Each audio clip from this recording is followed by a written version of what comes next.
इस वीडियो में हम लोग देखेंगे क्लास 7वीं हिंदी पाठ 18 वेद संघ की भारत यात्रा के सभी प्रश्न उत्तर को। चलिए इस वीडियो को शुरू करते हैं।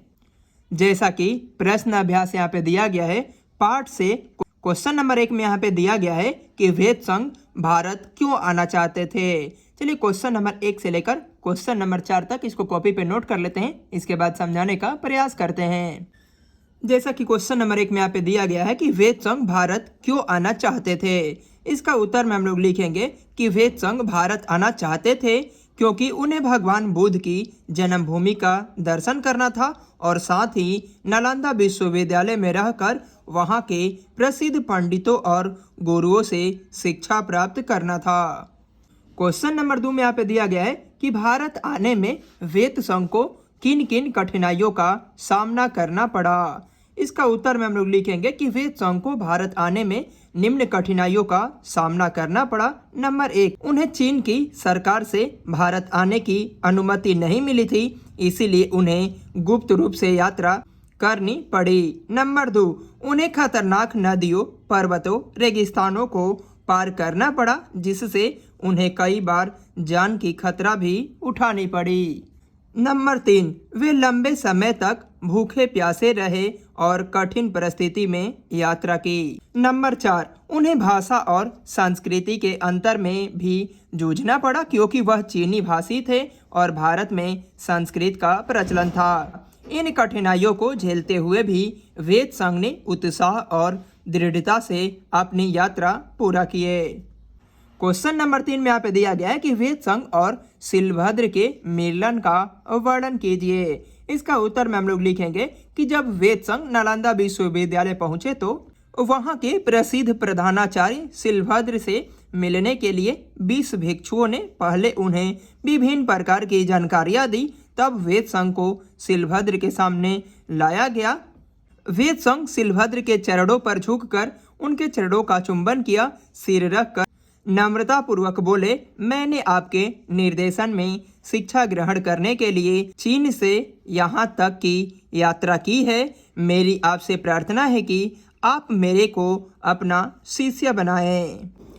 इस पर शिलभद्र की आंखें भर आई और उन्होंने बताया कि उन्हें स्वप्न में 3 देवता आए थे, जिसमें उन्होंने बताया कि एक चीनी व्यक्ति शिष्य बनकर ज्ञान प्राप्त करना चाहता है, इसीलिए उन्हें शिक्षित करना चाहिए।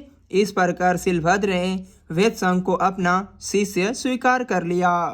क्वेश्चन नंबर 4 में यहाँ पे दिया गया है कि नालंदा का वर्णन वेद संघ ने किन शब्दों में किया। इसका उत्तर में हम लोग लिखेंगे कि वेद संघ ने नालंदा विश्वविद्यालय का वर्णन इन शब्दों में किया। नालंदा मठ के चारों ओर ईंट की दीवारें थे और एक द्वार महाविद्यालय के रास्ते में खुलता था। वहाँ 8 बड़े कक्ष थे जो कर्मक और सुसज्जित थे। वेधशालाएं सुबह के कुहासे में छिप जाती थी और ऊपरी कमरे बादलों में खोए से प्रतीत होते थे। मठ के खिड़कियों से झांककर ऐसा लगता था कि हवा के साथ मिलकर बादल नई नई आकृति बनाते हैं। वृक्षों के पत्ते और चांद की रश्मि झिलमिलाते थे। इस प्रकार हम लोगों ने पाठ से सभी प्रश्न उत्तर को देख लिए। अब देखेंगे पाठ से आगे। क्वेश्चन नंबर 1 में यहाँ पे दिया गया है कि निम्नलिखित अंश वेद संघ के किस पक्ष को दर्शाता है। जब तक मैं बुद्ध के देश में नहीं पहुंच जाता, मैं कभी चीन की तरफ मुड़कर भी नहीं देखूंगा। ऐसा करने में यदि रास्ते में मेरी मृत्यु हो जाए तो उसकी भी चिंता नहीं है। इसका उत्तर में हम लोग लिखेंगे कि उपयुक्त अंश में वेद संघ ने दृढ़ संकल्प और भगवान बुद्ध के प्रति उनकी अटूट श्रद्धा पक्ष प्रदर्शित होता है। यह वाक्य उनके भगवान बुद्ध के देश में भारत जाने के दृढ़ संकल्प को दर्शाता है। वह कहते हैं कि वे भारत बुद्ध की जन्मभूमि पहुंचने तक कभी भी चीन की ओर नहीं देखेंगे, यहाँ तक कि रास्ते में उनकी मृत्यु भी हो जाए, इस बात की चिंता नहीं है। क्वेश्चन नंबर 2 में यहाँ पे दिया गया है कि अपने आसपास के किसी धार्मिक ऐतिहासिक स्थल पर जाइए और उसकी विशेषताओं का उल्लेख कीजिए। हालांकि हम लोग यहाँ पे उत्तर में हम लोग ऐतिहासिक स्थल लिखे हैं, उसकी विशेषताओं के बारे में अभी चर्चा नहीं किया है, ये खुद से बनाकर लिख लेना। चलिए इसका उत्तर में हम लोग लिखेंगे कि हमारे आसपास के कुछ ऐतिहासिक और धार्मिक स्थल गया और नालंदा की तरह ऐतिहासिक स्थल राजगीर, वैशाखी, पावापुरी, विक्रमशिला, सीतामढ़ी, अंबिका स्थान, मनरे शरीफ इत्यादि है। इस प्रकार हम लोगों ने पाठ से आगे भी सभी प्रश्न उत्तर को देख लिए हैं। अब देखेंगे व्याकरण के क्वेश्चन को। व्याकरण में क्वेश्चन नंबर 1 में दिया गया है कि कारक और उनके साथ लगने वाले चिन्ह इस प्रकार है।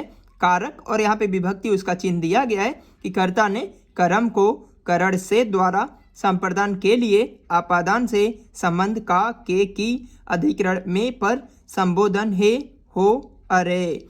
उपयुक्त विभक्तियों का प्रयोग करते हुए एक एक वाक्य बनाइए। सारे कारक यहाँ पे दिए गए हैं, इस पर एक एक वाक्य बनाना है विभक्ति चिन्ह का प्रयोग कर कर। चलिए इसको देख लेते हैं। इसका उत्तर में हम लोग लिखेंगे, जैसा कि व्याकरण का 1 नंबर में उत्तर में हम लिखेंगे यहाँ के कर्ता, कर्म, करण, संप्रदान, आपादान, संबंध, अधिकरण, संबोधन। 1 नंबर में लिखेंगे हम लोग कि राम ने रावण को मारा।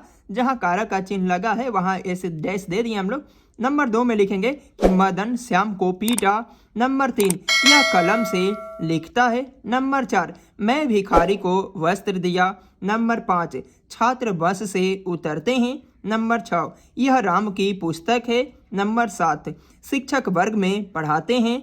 नंबर 8, अरे वह कौन जा रहा है। इस प्रकार 8 कारक होते हैं और 8 यहाँ पे वाक्य भी बनाया गया है। इस प्रकार पाठ 18 समाप्त होता है। मिलते हैं नेक्स्ट वीडियो में पाठ 19 आर्यभट्ट के सभी प्रश्न उत्तर के साथ में।